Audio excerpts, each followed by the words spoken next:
It's the radio guy, Mike Prince. Welcome to the Sunday night edition of the Mike Prince Show. Of course, we come to you Monday through Fridays. And, of course, we come to you live on Sunday nights right here. We got a good one for you on tonight. We have a programming update we're going to have to fill you in on. We had scheduled tonight Coach Eric Dooley from the Prairie View A&M University Panthers, but due to circumstances beyond our control, we're going to have to 86 that one. But we still got a good show for you. We're going to hear from B.J. Jones, football analyst with the Open Mic Broadcast Network, and we'll hear from athletic director of the Grambling State Tigers, Dr. Rusty Ponton. So we got it filled in the gaps and everything else there is that shall be and can be right here at the Open Mic Broadcast Network. Hope that things are going well with you wherever you may be and however you may be enjoying your Sunday afternoon. A lot of things to go over. Of course, it's never enough time in the day. But our first guest will be scheduled at 6 minutes after the hour, so we'll try to get you ready to go after that. But, man, with everything that's going on throughout the nation, and we would be remiss if we did not at least acknowledge what's going on throughout parts of the country with the riots that have been taking place. And many people not necessarily understanding, some not agreeing with, and some are agreeing with, whichever side of the fence you may be on. It's a situation that we must address. It's a situation that we can no longer act like it doesn't exist, or if we don't talk about it, it will magically fade away. It's just as critical as the virus that is floating around the world. It's a situation where enough is enough, and we must stand and collectively come together as a nation, as a body of people, and as just human beings to get some things lined up. And not talking about it is not the answer. Don't know why people like to act like stuff is not existing, not addressing it and deal with it. But it is what it is. Just like the virus is what it is, and we're getting all kind of false hopes and misnomers that there will be fall sports. And you could choose to believe that if you'd like. And they're working on it. They're no doubt working on it. But when the reality sets in and the dust settles, it's just no logical, feasible way that it can happen safely. And I know people are saying, well, everybody is not going to get sick, and that is absolutely true. And you have to ask yourself, is the risk worth the reward? And if those who choose that the risk is worth the reward, you go ahead, do what needs to be done. To God be the glory. And for those who choose to err toward caution, then that's acceptable and understandable as well. But it shouldn't be a strong versus a weak, or us versus them. People react differently to different situations. We see it every day. We release a story. Some are in agreement with it. Others are not in agreement with it. But the bottom line is things must be done. Decisions will be made. And I've understood for quite a while now that whatever decisions are made, 50% of the people are not going to be pleased with it. 50% are going to be happy with it, because you'll never make everyone happy. You have to count up the costs, realize what is, what's not, what's going to be, and let it do what it do.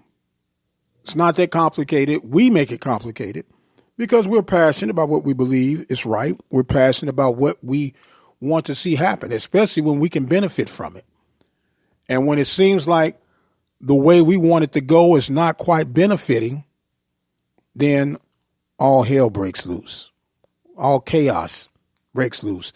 You are listening to the Mike Prince Show, live Sunday night edition here at the Open Mic Broadcast Network. We're going to take us a break. We'll come back with our first guest of the night. We did promote and post that Coach Dooley would be with us on tonight, but due to circumstances beyond our control, he will not be joining us on tonight. So our first guest when we come back from the break will be B.J. Jones, football analysis for, or should I say analyst for the Open Mic Broadcast Network. We'll take a break and we'll be right back. This is Rob Butler with your Southland Report. I've often wondered what the Power 5 of FCS would look like. Where would the Southland Conference rank? The number one conference would have to be the Missouri Valley Football Conference. It has 11 teams. North Dakota State, the three-time defending FCS champ and a winner of 8 of the last 9 national titles, is on another level than the rest of the FCS. But Northern Iowa and Illinois State, as well as South Dakota State, appear to be preseason top 10 teams. I would say there's 4 to 5 projected postseason qualifiers. My number 2 would have to be the Big Sky Conference. It has 13 teams. This is the largest FCS conference, and it was the first with 4 teams to earn playoff seeds last year. Eastern Washington, Weber State, Montana, and Sacramento State. I would say there's 4 to 5 projected postseason qualifiers. Number 3 is the Colonial Athletic Association. It has 12 teams. The CAA had the best winning percentage in FCS non-conference games last season. They went 30-9. That's about 77%. James Madison has won 3 of the last 4 conference titles and advanced to the national championship game each time. Villanova appears loaded as well. I would say there are 4 projected postseason qualifiers. And my number 4 is the Southland Conference. It has 11 teams. Now, this is the SEC of FCS. It is for me anyway. I just love this conference for obvious reasons. The Southland appears strong enough to have more than 3 playoff teams for the first time. Sam Houston State, whose 99 wins in the 2010s were the second most in the FCS, seeks to join last year's qualifiers, co-champs Nichols and Central Arkansas and Southeastern Louisiana. McNeese and SFA are ineligible for the playoffs. I would say we'll have 3 or 4 teams qualify for the playoffs this year. And the number 5 would have to be the Ohio Valley Conference. It has 9 teams. Austin, PA should be the team to beat, but Jacksonville State, Southeast Missouri, and UT Martin will not make it easy. I'd say 2 teams will make the playoffs. That's Rob Butler, Open Mic Broadcast Network. The Open Mic Broadcast Network is an independent network that is dedicated to local community programming featuring sports, the gospel, community news, and much, much more. It is our endeavor to keep the community informed, enlightened, encouraged, and entertained. Our continued existence is solely predicated on those who donate toward our cause. The opportunity to give is a very simple process. You can visit our Open Mic Broadcast Network site at obnradio.com, click on the PayPal button, and become a supporter today.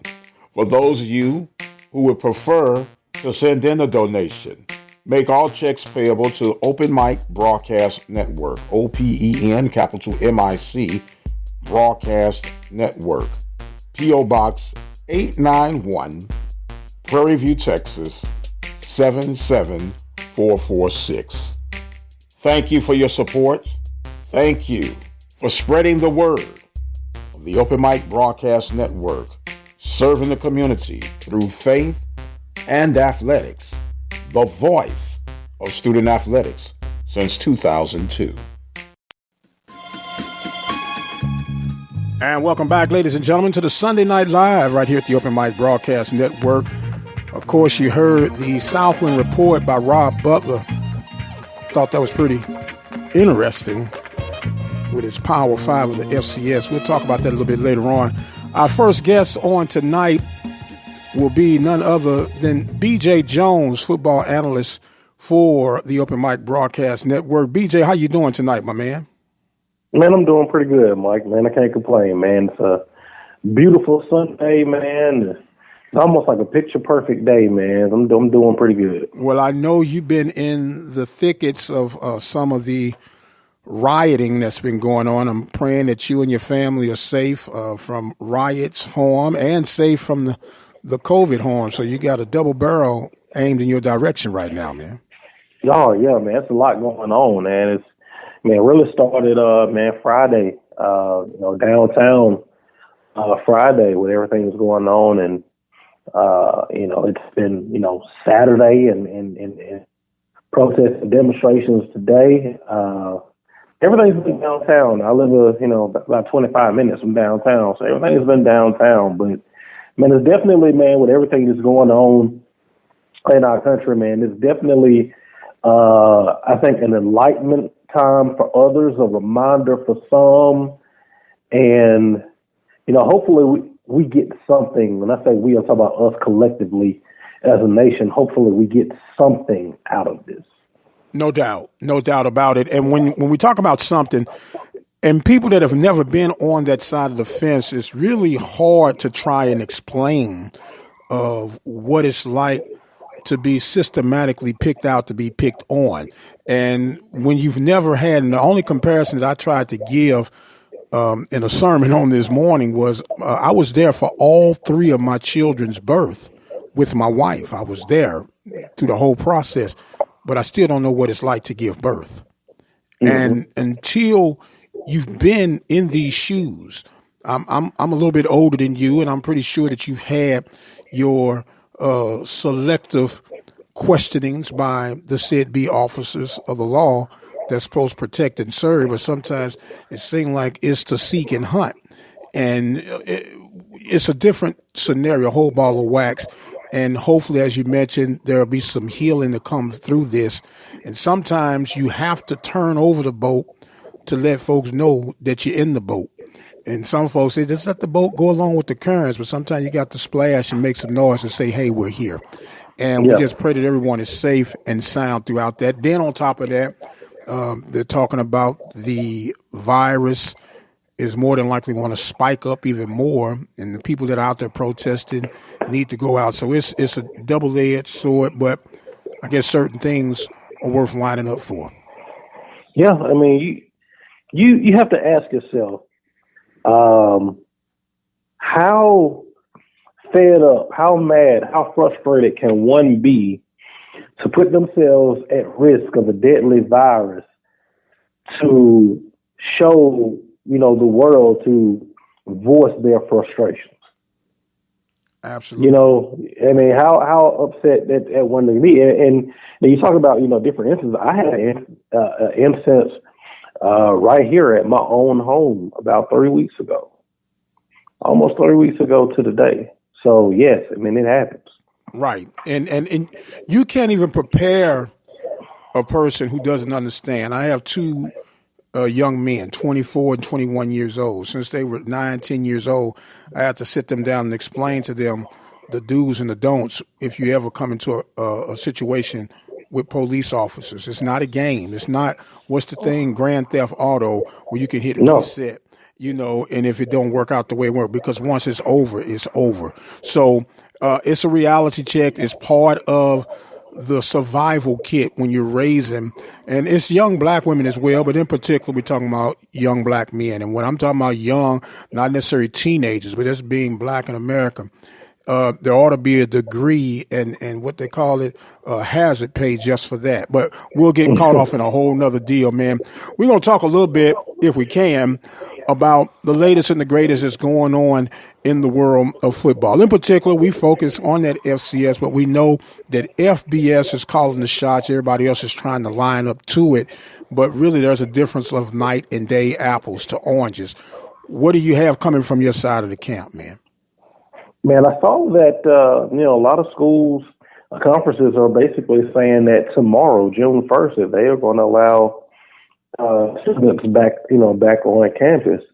So that's going to be very interesting because there have been, since, the NCAA have said that, voluntarily, there have been a lot of parents on social media, even a lot of student athletes on social media, just saying, hey, hold the phone, I understand what's going on, but I don't feel comfortable taking part in that. I don't feel comfortable sending my child to take part of that. And I tell people that's the biggest difference between collegiate athletics and pro sports. In pro sports, the commissioner says, hey, we can come back, blah, blah, blah. The NCAA says we come back, and that means nothing. Parents are going to have the final say-so on what happens. Power 5, or no matter the level, the parents are going to have the final say-so. Absolutely. Now, what's been happening for those who may or may not have been paying close attention, the NCAA is kind of been, I'm calling it sly, or playing the pilot role. They say, look, I'm going to wash my hands. I'm not going to tell you one way or the other. I'm going to leave it to the conferences. The conference is going to leave it to the institutions. And so enter at your own risk is what they're saying.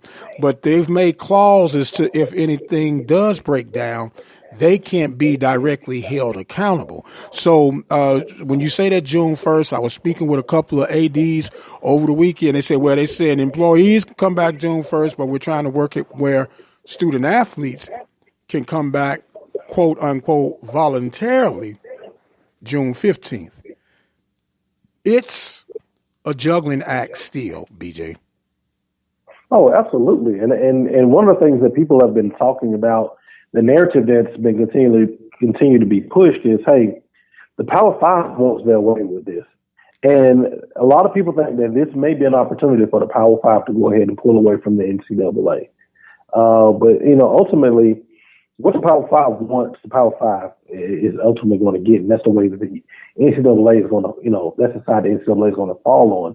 So it's going to be interesting to kind of see what happens over the next probably about 3 to 4 weeks, because that's going to determine what the football season will look like. Do we have a football season that starts regularly? Is it a delayed start?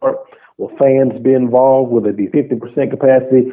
I think the next 3 to 4 weeks will give us all of those answers. Right. And it's not only giving you the answers, but in my opinion and vantage point, finally putting to rest all this false hope that they've been spreading across the country with will we, won't we? Remind me of the old Tom and Jerry cartoon, is you is or is you ain't my baby, is you is or is you ain't gonna play. And when you just line it up, BJ, we're talking about reducing your capacity to 25, 30%. And I've used the numbers of Prairie View. We hold 15,000 that can hold within the stadium. You reduce that to 25, 30%, you're talking about 4,500 people. When you do that social distancing, now that's 4,500 people that can be in there collectively. Are you going to add the band? Or are you going to add the dancers? Or are you going to add whomever? It still then reduces that, let's say, down to 4,000 people. Then you have to add in sanitation stations, the cost of that. Sanitation cleanup duty, the cost of that. In addition to what's already cost you $25,000 to $35,000 per game, per home game operation. And we're predicated on student enrollment, which we know is going to be down. They're saying as much as 30% down in the fall, and ticket sales. How will we make it if that's what our numbers are based upon? And that's the question that people have been bouncing back and forth really since this thing started back in March. If this is to happen, how do we make it? I mean, you talk about collegiate sports, especially at our level, so much of this money that we're making is driven off of tailgating, concessions, and ticket sales, and actually getting people on the campus and getting butts in seats. This impacts our bottom line tremendously, and I haven't heard anyone with a plan on, okay, what are we going to do, and what's going to be our course of action, and how do we make sure that this doesn't throw us further behind than what we already were? Well, it's not discussed because, quite honestly, I don't believe there's really a concrete plan. Everything is a sketching, and I think there's no plan, and here it comes again, because I honestly, in my heart, in my gut, from the depths of my soul, as much as I want to see football this fall, and volleyball for that matter, and even soccer, I don't see it happening. On a scale of 1 to 10, as far as I'm concerned, I see this more between a 1 and a 2. That's just me. I'll ask you, on a scale of 1 to 10, what do you see? I'm about a 5. Okay. And Yeah, what about a 5. do you predicate that 5 on?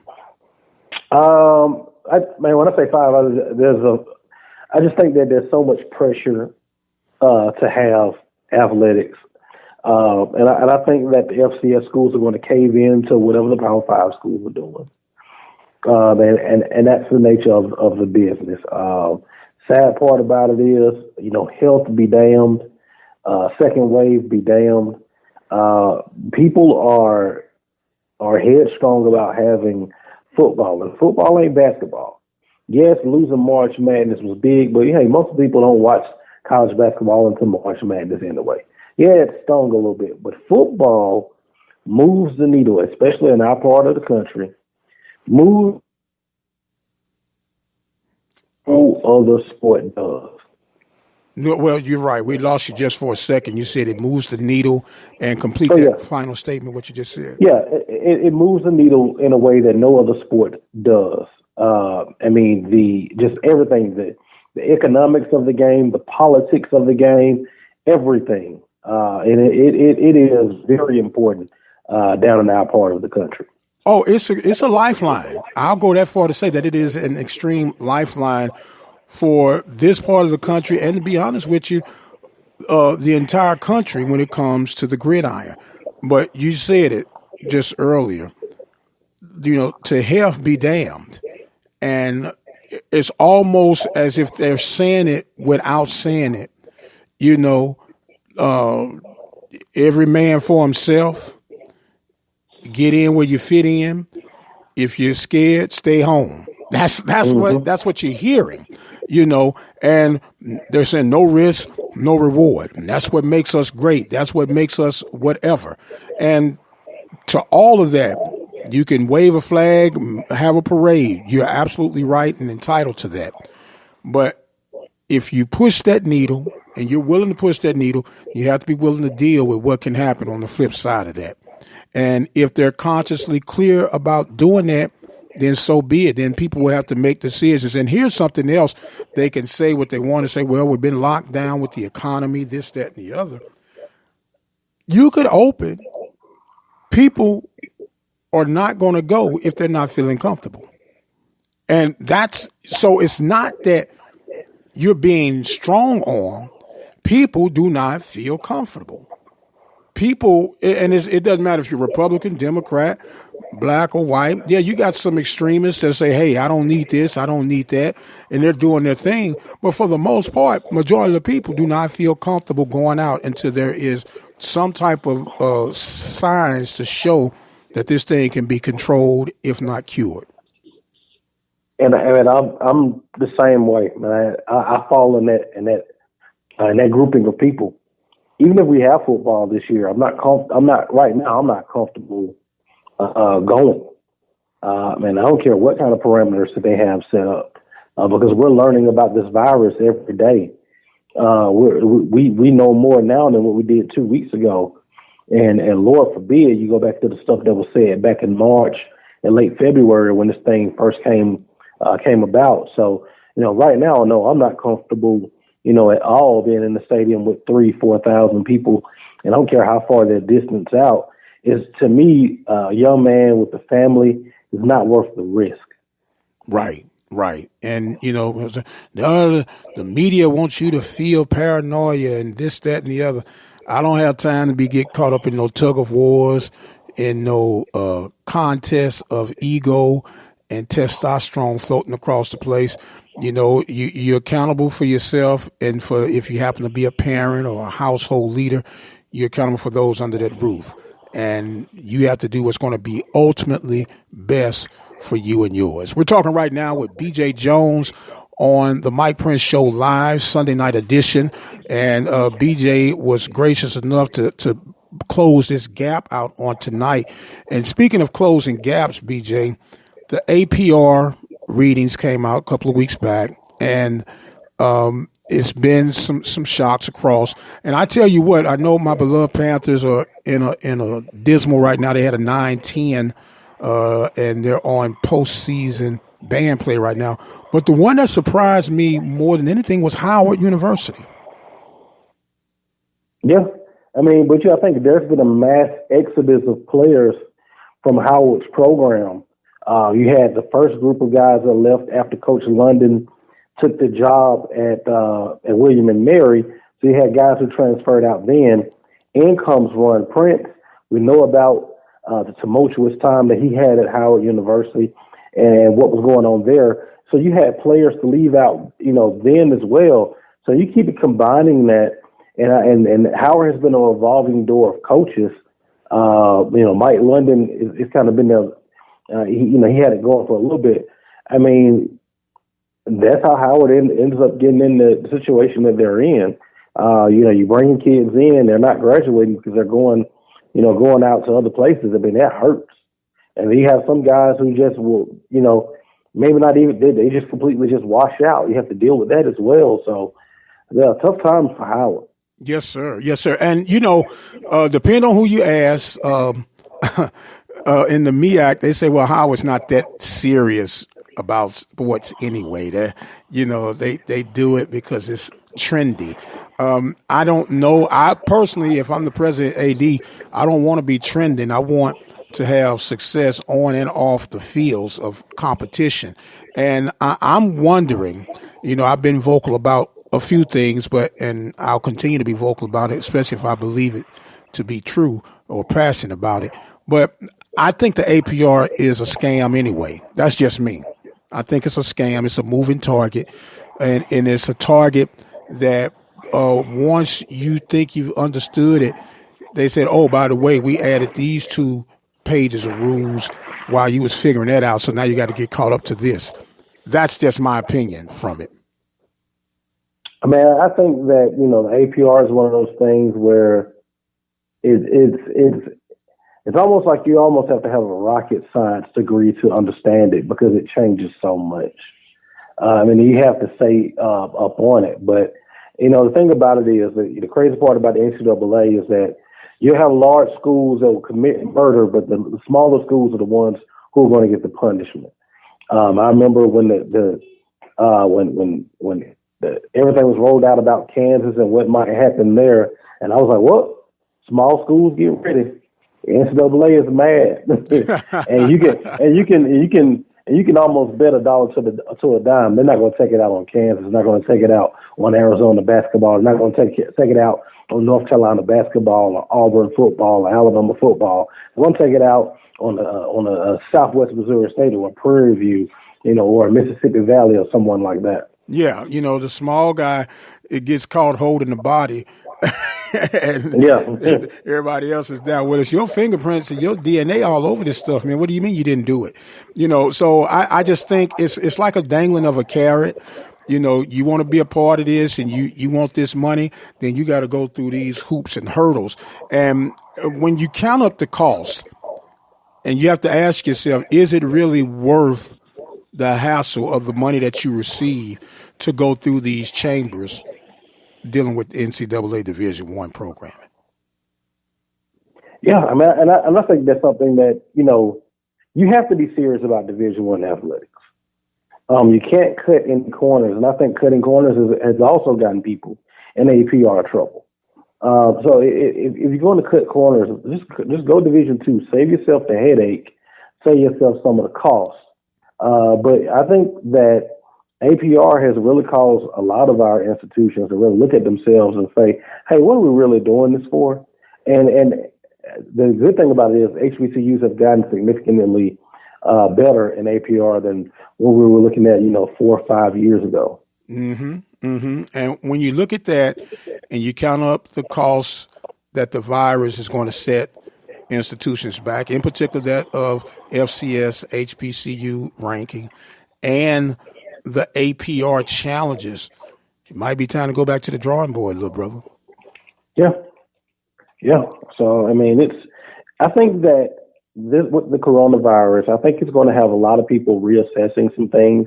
We've already seen a lot of I think there have been 27 sports dropped at the Division I level so far.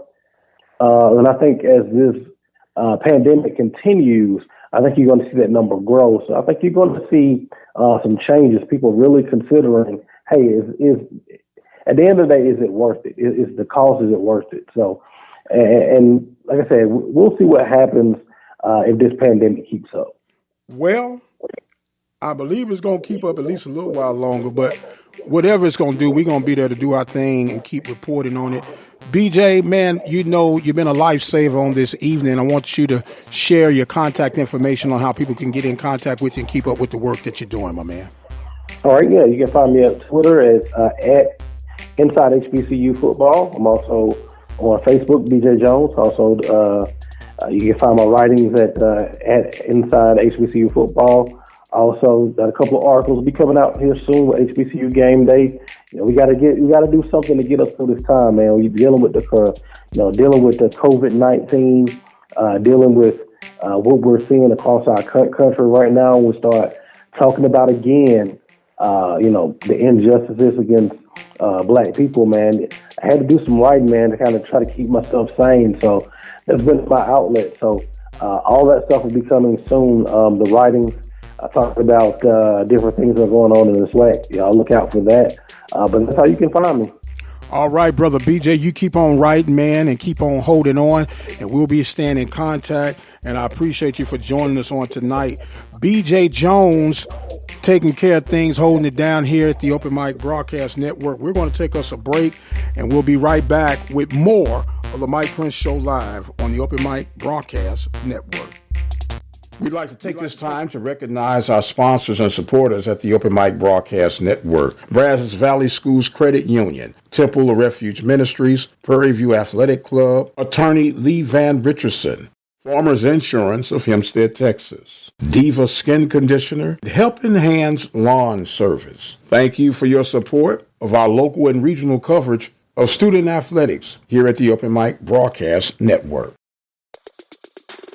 The birth of legends are storied in this conference. We must never forget our rich history. We now turn our gaze to the future. The new legends will emerge. New heroes to arise. The Southwestern Athletic Conference. Be our history.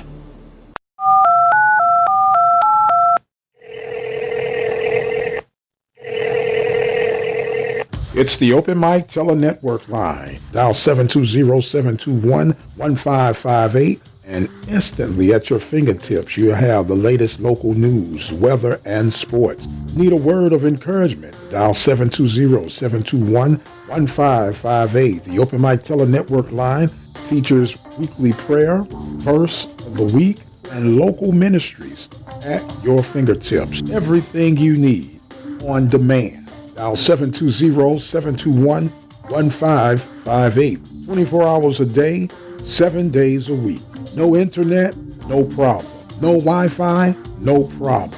No app? No problem. All you need to do is dial 720-721-1558 to listen now. This is Rob Butler with your Southland Report. I've often wondered what the Power 5 of SCS would look like. As a dad, you'll probably spend years teaching your son how to hit a baseball, how to throw a tight spiral and hit a receiver, how to spring off a diving board and hit the water, how to hit a 1-wood and a 9-iron, how to hit the bullseye, how to hit the strike zone, hit a jump shot, hit the open man, hit the hockey net, and maybe the most challenging of all, how to hit the books. But the question is this: how much time will you spend teaching him what not to hit? Teach your son early and often that all violence against women is wrong.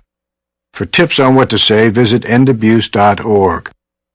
Brought to you by the Family Violence Prevention Fund, the Waite Institute for Violence Prevention, the Ad Council, and this station. All right, welcome back to Sunday Night Live edition of the Mike Prince Show here at the Open Mic Broadcast Network. We thank our first guest of the first segment, B.J. Jones, breaking down some things, discussing life as it is, and we're going to continue on right now. We do apologize. We had scheduled Coach Eric Dooley for the Prairie View A&M University Panthers, but due to circumstances beyond our control, we were not able to land the Eagle on this evening, but do hold on. We will make up for that in the very near future. But meanwhile, I have someone who came from the stomping grounds of where Coach Dooley was at, and that is none other than athletic director. He makes us call him Rusty, but I got to call him at first Dr. Rusty Ponton. How you doing tonight, sir? I'm doing good, Mike. How you doing, man? I'm doing real good, man. Thank you for making yourself available. First and foremost, praying that you and the family are still safe out of harm's way.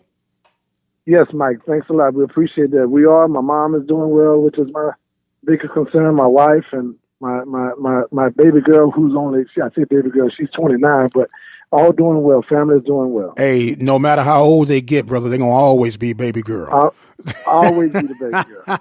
Yeah. Yes, sir. Well, I gave you a backdoor, congratulations. Since the last time I spoke with you, you were appointed on a special committee with the state of Louisiana, kind of weighing things out and what will and what will not be. And I know without you being able to divulge all the information, how has that project been working out? Well, Mike, that project is going well. I just have to really give a lot of praise to our Governor John Bel Edwards. He and his staff, they have really included everyone and made us feel a part, and they have allowed us to voice our opinions and allowed us to give our input, because we are a forgotten group a lot of the times. So I'm actually on the committee representing sports and athletics in the state of Louisiana. Myself and Roman Banks, my good friend from Southern Roman Banks, and Verge Osbury from LSU. So we're looking more from the sport and athletic part of it. But we're on that committee with guys from the restaurant and hotel, parks and recreation, anything that you can possibly think of that's trying to return back has a imprint or footprint on this committee. And you know what? It sounds like a very good, diverse group of people with different experiences and backgrounds that can give you a wider viewpoint of what's actually going on. Because when people are not aware of what's going on, it's not necessarily that they don't care. It's just that they're not accustomed to those sort of things. They don't think about those sort of things. And when you all collectively come together at a think table, I can imagine some aha moments that's been coming out through the conversations. Very much so. Very much so. I'll give you a typical example, Mike. I brought up the fact that, we're looking at opening business and things like that.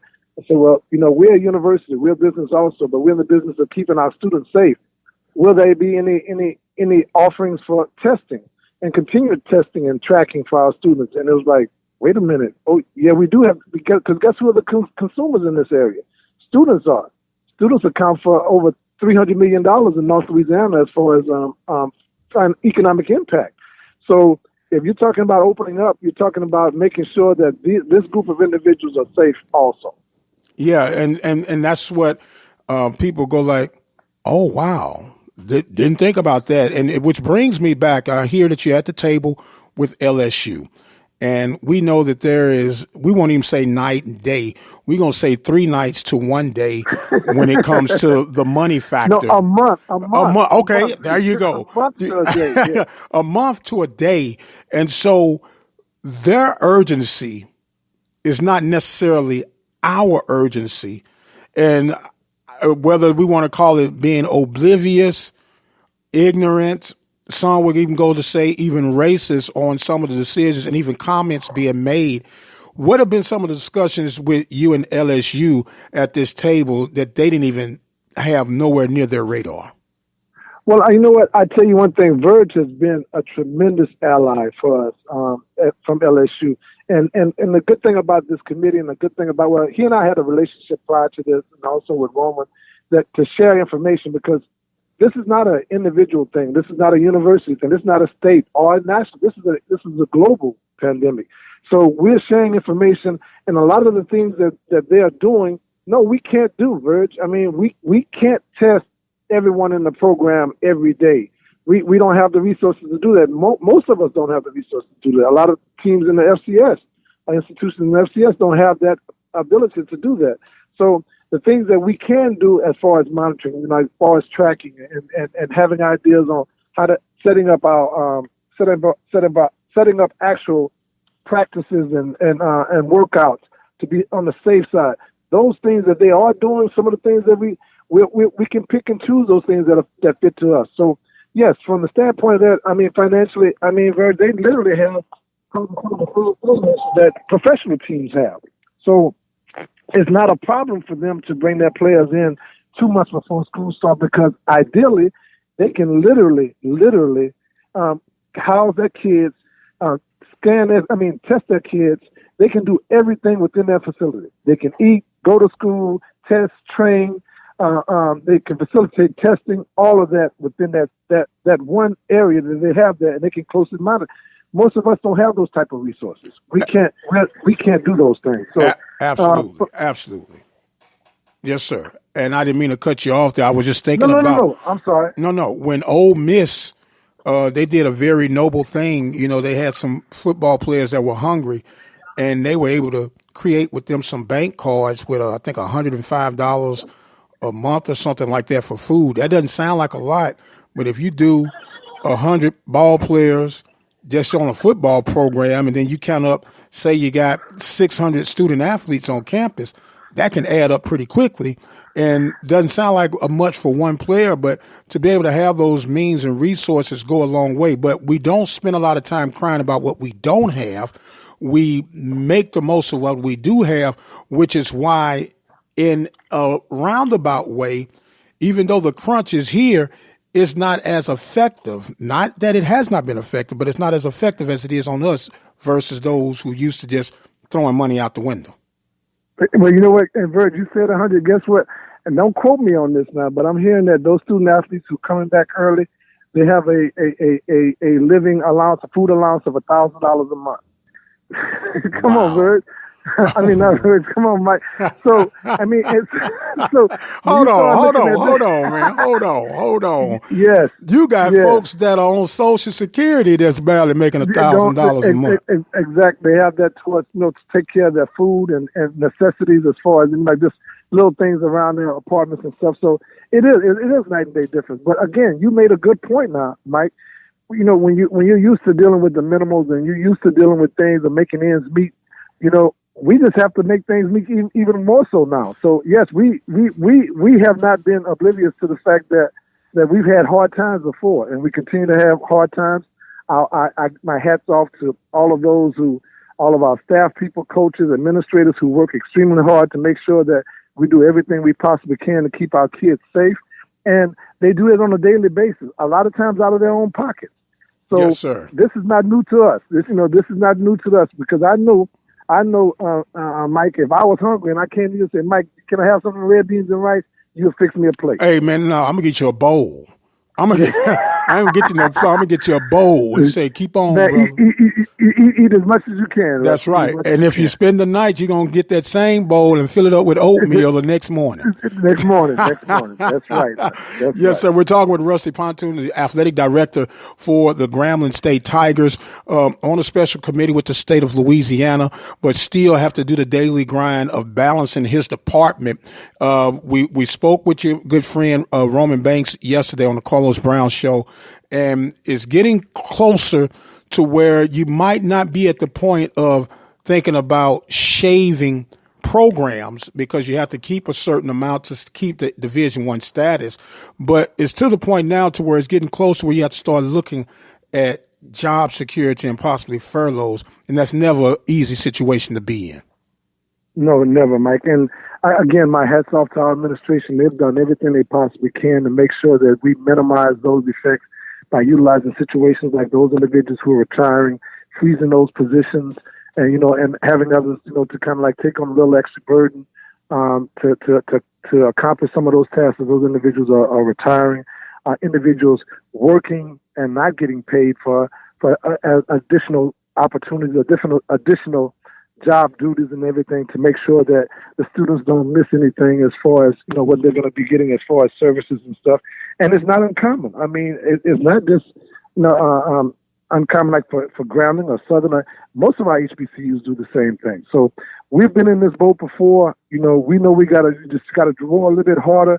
And at the end of the day, if you put the kids first in everything that you do, then we know that's going to be the outcome we're looking for. If we can keep them safe and keep them taken care of, that's what we're here. That's what our whole missions are surrounded around. Absolutely. Now, when it comes to some of the speculation that's floating around out there now, is saying that there's a possibility that the games could be cut out as far as non-conference go and play conference games only, which sounds good.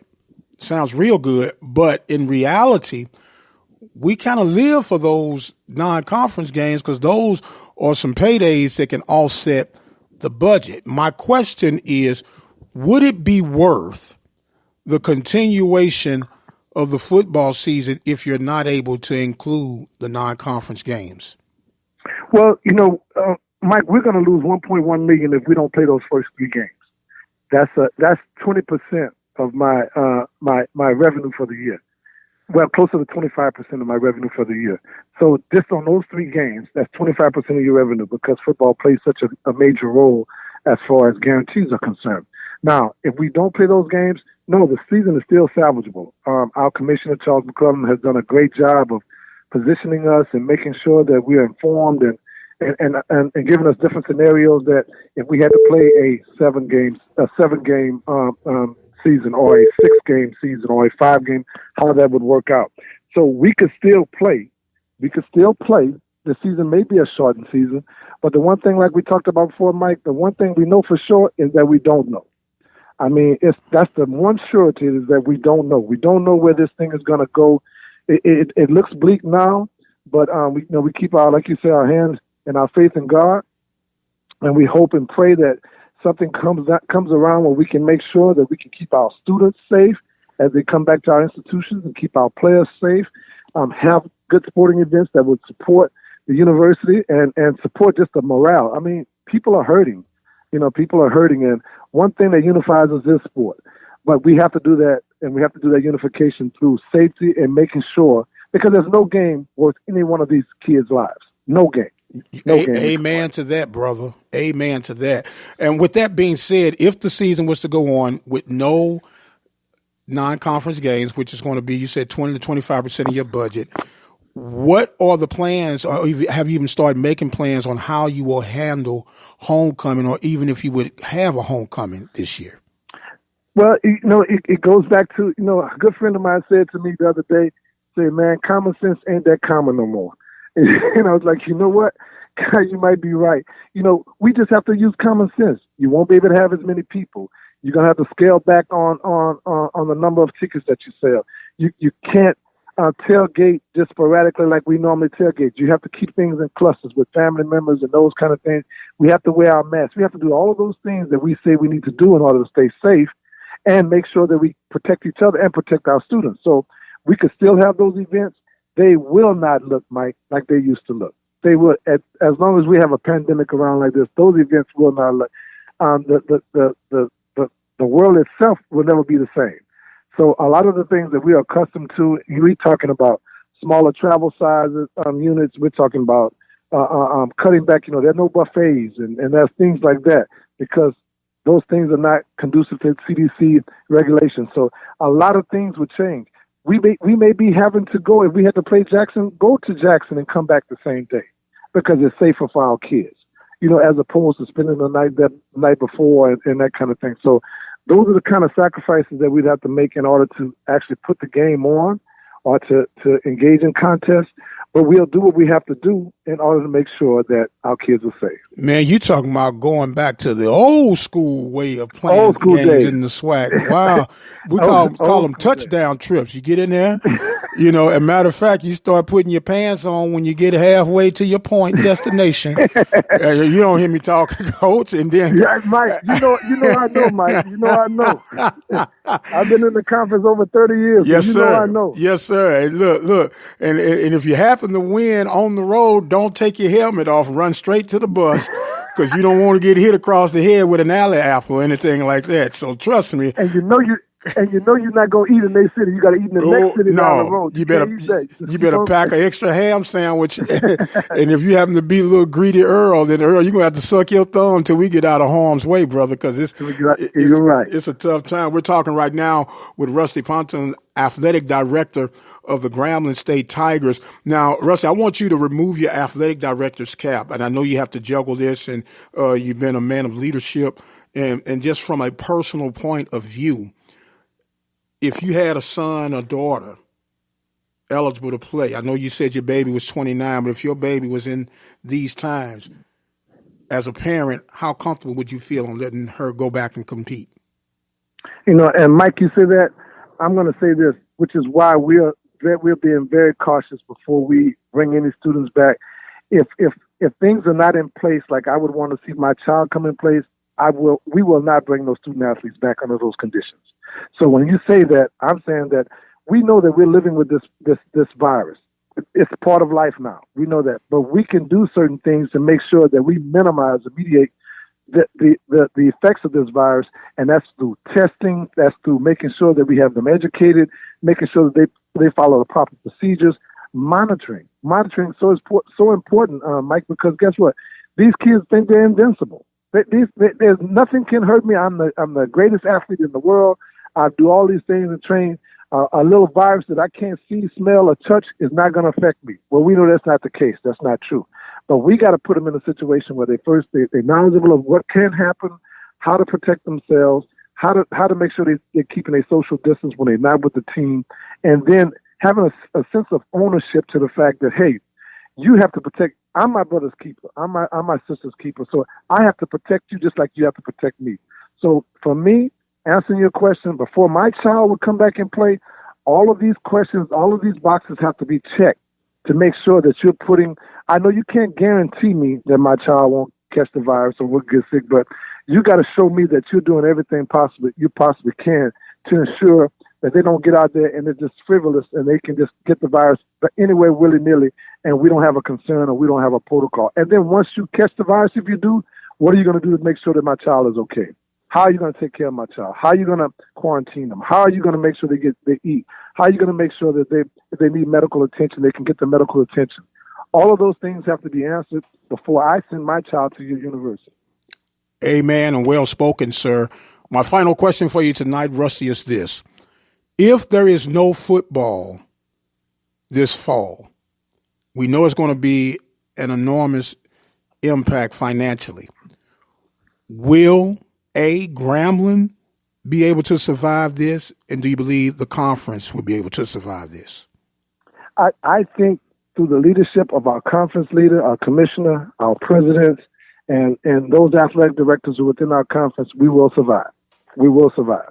I have the utmost faith and confidence that we will find a way to make sure that our institutions still thrive, that our kids still get educated, because at the end of the day, Mike, that's the first thing that we're here for. The first thing that we're here for is to make sure that we educate our young men and women, that we put them in a position to be successful. This is adversity. This is not anything uncommon to HBCUs or our schools. So we've been down this road before where people have tried to institutionalize us or close us out or do those kind of things. This virus is trying to do the same thing. We will find a way to make sure that we survive. We haven't done it for over these 100 years for no reason at all. We are survivors. We have ingenuity. We will find a way, and we will make sure that we come out of this stronger than what we did coming into it. My man, I couldn't have said it any better. And what a way to celebrate 100 years with this pandemic coming around and everything. I thought it was rough when Kobe left us, but who would imagine we'd be right here come 2020. Rusty, I want to thank you so much for joining us on short moments' notice, I might add too, but your willingness and your information has definitely been well worth it. And you know you got an open door policy here. And I'll give you a couple of closing thoughts and comments as we get ready to fade into the sunset. Well, Mike, I just want to say this to the families of those who have been affected by the violence and the death of our guy. I mean, all I can say is put your arms around him and pray for him, because we've lived with this all of our lives. Me and my brother were talking about it. He's a police officer, and he literally cried. He said to see another individual who's sworn to protect another individual, to take an individual's life like that. That is just the most despicable and disgraceful thing that you can do, and it's a disgrace to him as a police officer. It's a disgrace to our families. It's a disgrace to us as a race, and I applaud all of those who are standing up and protesting peacefully. You know, those people who are looting and doing those things are not of heart. That's not why we're protesting. That's not what we're about. So I applaud all those individuals, you know, from all races who are standing up for what's right. And we need more of that. So at this particular time, we need to make sure that our kids are safe, because we have to have that talk. Make sure that our kids are safe. Make sure they understand that we are not in a space or a place that looks at you as equal. So you have to make sure that you're aware of your surroundings. So keep each other safe, keep each other alive, and make sure that when we see injustice, we speak about it and we let everybody know that it's injustice. It is what it is. So with that said, I just wish everyone out there safety, whatever cities you're in. Make sure that you're okay. Yes, protest peacefully. Make sure that you keep yourself safe from this pandemic and from any ignorance that's out there that people will be trying to hurt you because of the fact that you're voicing of the injustices that we see. Very well stated, my man. Thank you again. Rusty Ponton, athletic director for the Grambling State Tigers. We're going to take us a break, and we'll come back with our final segment, closing thoughts and comments. You're listening to the Mike Prince Show live. Keep it where you got it, and we will be right back. I guarantee you that. Hello, this is Alonzo Hardy Jr., the president of the SWAC Alumni Association. The SWAC Alumni Association is an organization founded on December 10, 1999, at the Sheraton Hotel in Birmingham, Alabama. Its mission is to serve as a rallying ground for individuals who have made the Southwestern Athletic Conference the illustrious conference that it is today. Its membership is open to former student athletes who played in the conference in any sport, as well as to coaches, athletic administrators, staff members, game officials, and fans.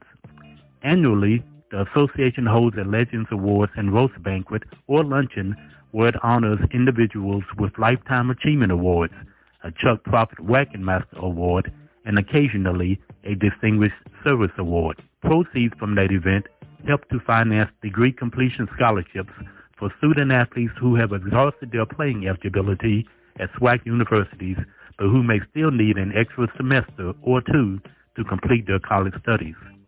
For more information on the SWAC Alumni Association, or to get information on becoming a member, you can send correspondence to SWAC Alumni Association, 875 Miller Creek Lane, Newport News, Virginia, 23602.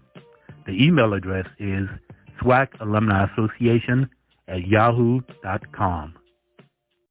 Hi, this is Tony Hall, and I am calling to the Open Mic Broadcast Network. I love you so much, Mr. Dr. Michael Prince. You are amazing. If it wasn't for you giving me the opportunity, I wouldn't be in the position I am now. I am now an intern here in New York City, interning at the Weather Channel doing advertising sales. But if it wasn't for you giving me the first little taste of media and radio, I would not be where I am. And I thank you so much. Like, you gave me a little chance. And it's crazy because it all started with baseball. And you knew I knew nothing about baseball. You know, I was a football person. And you just gave me an opportunity by just listening to you give calls and do calls. And I did calls alongside of you. And, like, it was just amazing. It was truly a blessing. It was an honor to just be mentored by someone great like you. You're amazing. I wish you all the best. If it wasn't for Open Mic Broadcast, where would I be? Thank you so much. I love you guys. Peace.